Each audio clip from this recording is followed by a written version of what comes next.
This is an ode to the forgotten feminine, with love letters to and from all kinds of women. Here for the daughters carrying the world upon their spine, wherefore the silence of our grandmothers we rise. Here to remember our power and shed our doubt. Forget the bullshit the patriarchy's on about.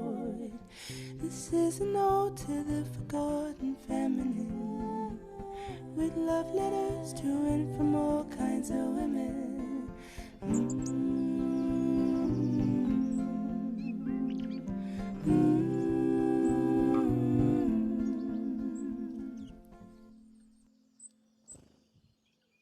You know when you're thinking about or going to tell somebody how you feel, but then the second you go to do it, your body collapses, your throat tightens, you feel the urge to run, and suddenly opening up doesn't feel safe. It feels like a threat. Welcome to the first official episode of the Letters to and from Women podcast. My name is Mariana. I'm your host, somatic attachment coach, and founder of The Enlightened Woman.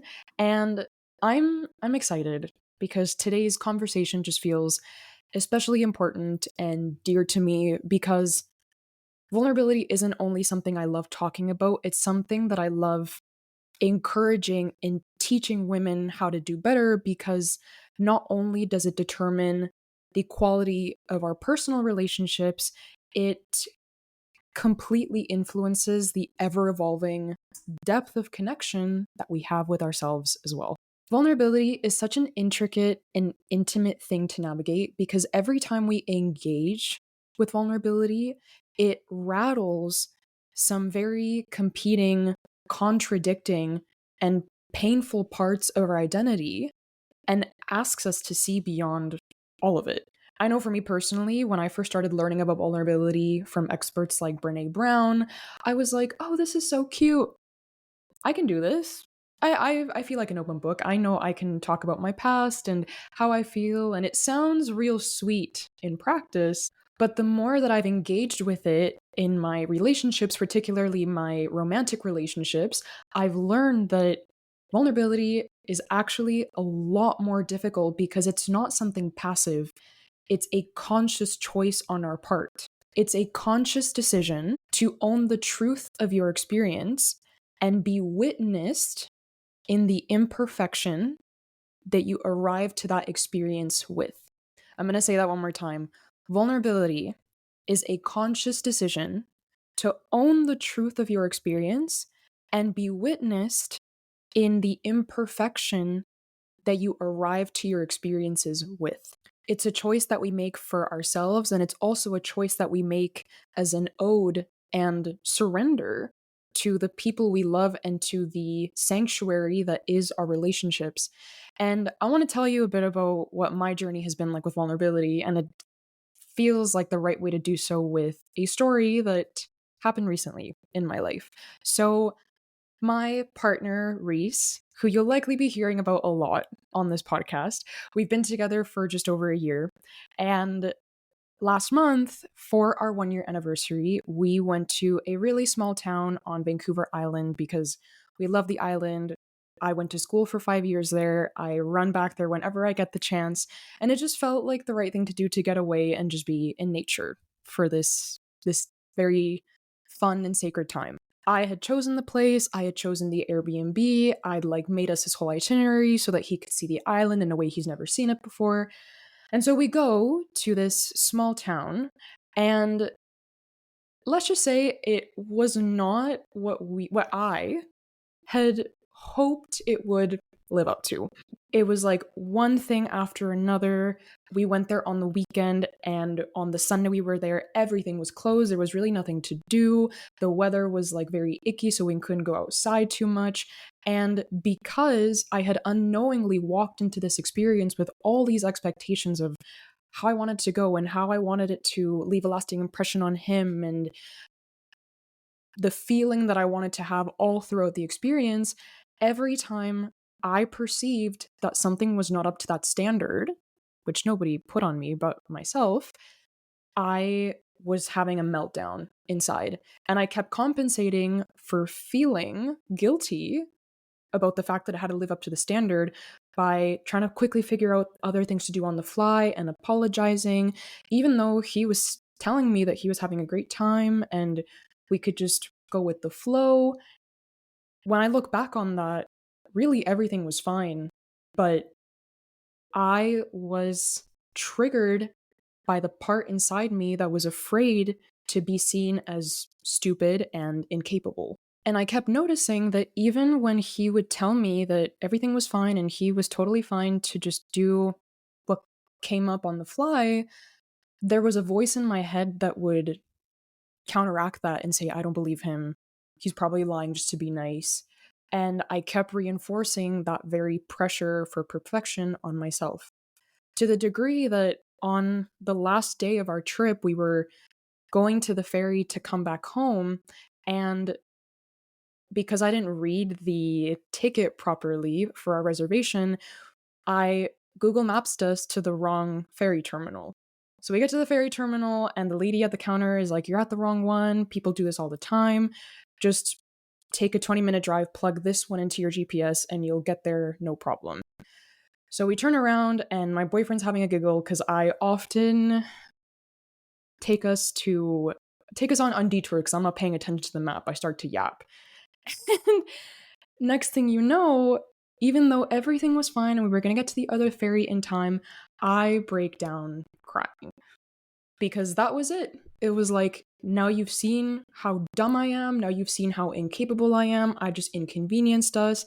And I'm crying. And he's like, whoa, what's going on? And I was crying. And instead of making the effort to reconnect and explain what was going on for me, I caved in. I completely shut down. I went silent because now the story that had been reinforced to me from my whole life that I was stupid and incapable, he was seeing in my eyes. And so when we actually got to the proper ferry terminal, I got on the ferry, I went onto the sun deck, I took some space, I let myself really confront and digest and feel through those narratives that were coming up, what my body was experiencing. And what I realized is that I was hiding because I didn't want him to see how I saw myself. And confronting that that is actually how I saw myself and I was projecting that onto him was a very sad and confronting realization. And the story has a happy ending because after I took some space and I realized that, I went back downstairs and I like pulled my chapstick and my wallet and my coins out of my purse, and I made those into characters that I then explained the situation through, like, this is me and this is you and this coin is what happens when I'm triggered. And it was really cute and it had a really happy ending. But what that experience taught me was that being vulnerable means being honest about the experiences that shaped how we see ourselves, and it forces us to lean into seeing ourselves beyond those labels and through the eyes of another person. And so, my goal for this episode is to teach you why vulnerability feels so unsafe in your body, what your fear of vulnerability reveals about how you see yourself, and how to learn to feel safe in vulnerability to deepen the intimacy and love between you and the people that you love. And the first thing I want to start off with to do that is invite you to release some shame and guilt, because I think that it's a very common misconception that if you don't feel that you're good at being vulnerable, it's because you're a bad communicator or because you're avoidant. And of course, there's nuance and there's pieces of that that can be worked on. But this is an incomplete assumption because survival instincts like fighting, freezing, fleeing, shutting down in vulnerability happens because those responses are there to protect us from a perceived threat. And so the question that we need to ask ourselves is, what is the threat that we are perceiving? So let me be perhaps the first to tell you that that threat that we perceive in vulnerability is that vulnerability forces us to act in ways that opposes the set identity beliefs that we have about ourselves. And what I mean by identity beliefs, especially as women, is that we were raised to uphold this very set, pristine, pure idea of what makes a desirable woman, right? She's a woman who is low maintenance. She doesn't need too much. She doesn't brag or complain about too much. She's not very up and down with her emotions. Like, it's a very monotone, polished ceramic porcelain doll idea of what makes a valuable, loving, and acceptable woman, right? We might have learned in childhood that when we expressed our feelings, we were rejected, or we were told that we were too much, or we were sent to our room because it wasn't appropriate to feel certain things. And so this teaches our brain and body that we had to adopt and uphold a certain way of moving through the world, an identity, to be safe and acceptable. And so when we're in vulnerability and we're deep in those triggers and we're feeling the anxiety about those triggers, it's because now we're letting that person into that experience. And if we can't uphold that identity, it's super dysregulating when we've never lived outside of that. So there's that piece about holding all of those parts of ourselves in vulnerability. But this other piece is something I never hear spoken about. And I think it's what adds a layer of complexity to vulnerability, which is that when we are navigating vulnerability, we are actively dismantling the projections that we have about how we think other people will receive us in vulnerability. And I want you to really take that in, because at the same time that your brain is trying to uphold this set identity about how incapable or unworthy you are, it's also predicting that that other person is going to reject you or not love you once you let them in. And that, more often than not, I think, is untrue. Because again, if we learn that we were going to be rejected or told that we were too much after sharing these pieces of ourselves, then vulnerability automatically becomes a bargain to see if that person is or is not going to do the same in the present moment. And dismantling these projections about ourselves and others is what shifts us out of survival mode and into seeing situations and the people we love for who they really are beyond their wounds. And the same is true for how we learn to see ourselves through vulnerability, literally forcing us into a new identity and way of seeing ourselves beyond our hurt and our pain. And that is why I love teaching people how to embrace vulnerability. And let me just take a quick pause to encourage you to pause the podcast if anything has landed with you so far, to go back and re-listen to some things if you need to take some notes, but also to tell you that if the conversation is resonating with you so far and you really want to learn how to shift out of survival mode in relationships and how you feel within yourself and the world, this is the kind of work that I am facilitating in my sisterhood called Belong, which is a space that I created for women who are passionate and ambitious, but struggling with the impacts of complex trauma and learning how to shift out of survival patterns in life and love. So, if joining our community is something that is of interest to you, I am going to link the link to how to join us inside Belong in the show notes. You'll get access to the 2 to 3 hours of sessions that we do every month, from live somatic healing sessions to meditations to all of the conversations that are going on in our forum all month long. So I would absolutely love to have you in there, and I highly encourage that you click that link after you finish this episode. So now that I've taught you about why vulnerability feels so unsafe in your body, I want to talk to you about one of my favorite frameworks that I practice in my own relationship, but that I also teach my clients.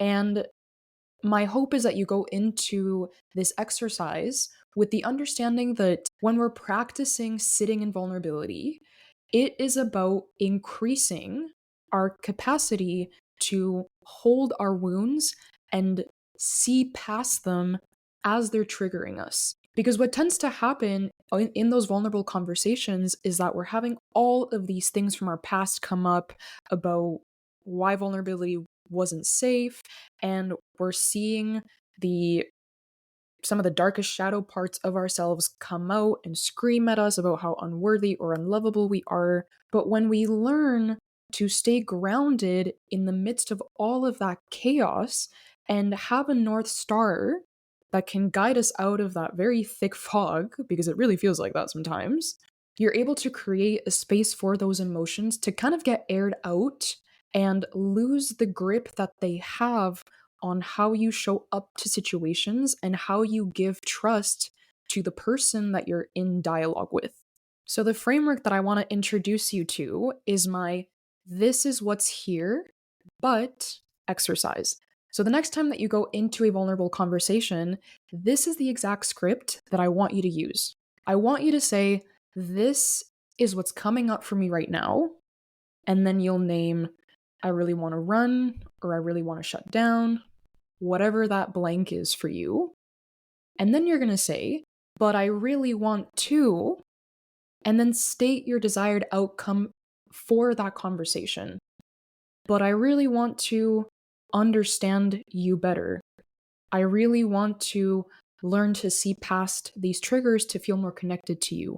Now, why this exercise is so powerful is because, for starters, naming the anxiety when you say, "This is what's coming up for me right now," just lets it get aired out. And so often, when we hold that anxiety inside, we're also holding the shame that's attached to it. And I believe that if we are walking into a conversation with all of those triggers taking a hold of us in that moment, it's also important for the other person to have context about what's coming up for us, so that if we react in a certain way or if we need space, they can have the context to understand why we're making that request or why we're acting from that place in that moment. But also, having a North Star with a set of desirable outcomes really helps us to move towards a tangible goal for these conversations, because so often when we're triggered and our defenses and our ego get bruised, it can be really easy to shift into unhealthy patterns like proving who's right or pointing fingers and blaming.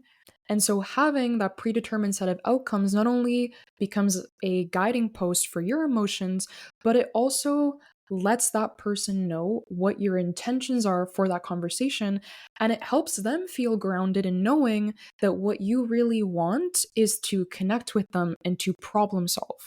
For me personally, some of the values that I uphold and enter into conversations with are the following: understanding my person better instead of trying to see who's really right, understanding my person's triggers and their overall experience better to be a better partner, friend, or daughter or sibling, understand how I can be a better support system with this new information about them, understand my blind spots about what perspective or what angle I couldn't see the situation from before, learning to see past my survival brain and my survival instincts, feel closer and more connected with my person, and overall just increase our propensity to sit in discomfort together. And I've just found that navigating difficult conversations with these North Stars helps me anchor in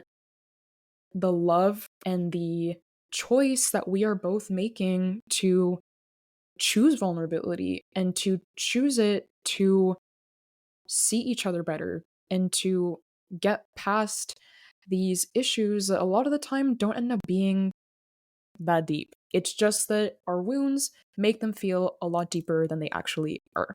Now, if you're feeling that it's still really dysregulating to say that script and sit in conversation with that, it's totally fine to take some space to calm down, let yourself reconnect to the present moment in the ways that you do so before entering that conversation, and make a promise to that person and to yourself to come back into connection. Sometimes it really just takes ourselves witnessing ourselves first to then feel safe entering conversation with those parts of us holding space. And ultimately, if you know that you need that space to walk into conversation more regulated and more ready for repair, you're also doing a labor of love for that person too.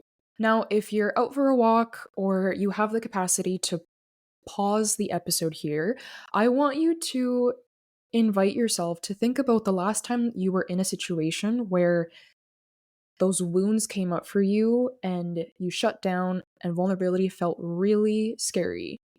And I want you to use that script of this is what's coming up for me right now, but and think about how you would have wanted to approach that situation differently.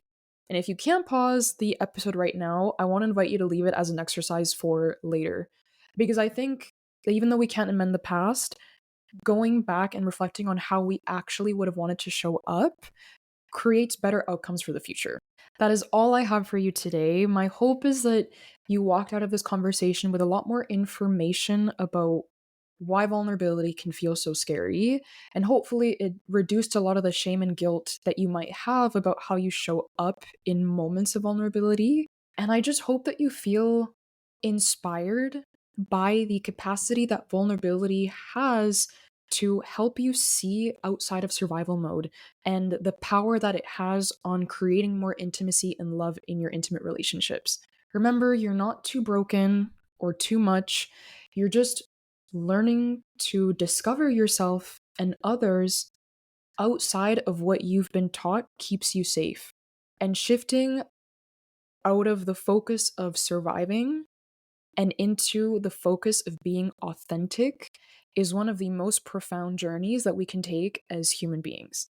And again, as I said earlier, if you are looking for a space to learn how to shift your body, mind, and heart out of survival and into truth and authenticity, please head to the show notes after this episode to get your 30-day trial inside my Sisterhood Belong and join our beautiful community of women who are committed to healing into their most aligned and authentic self. If you like this episode and you know somebody who might benefit from this, whether it's your partner or your mom or your sibling or your best friend, please make sure to send them the link. For more content like this, make sure to like and subscribe to the episode or to the channel if you're watching on YouTube, and I will see you in the next episode. Thank you so much and have a wonderful day.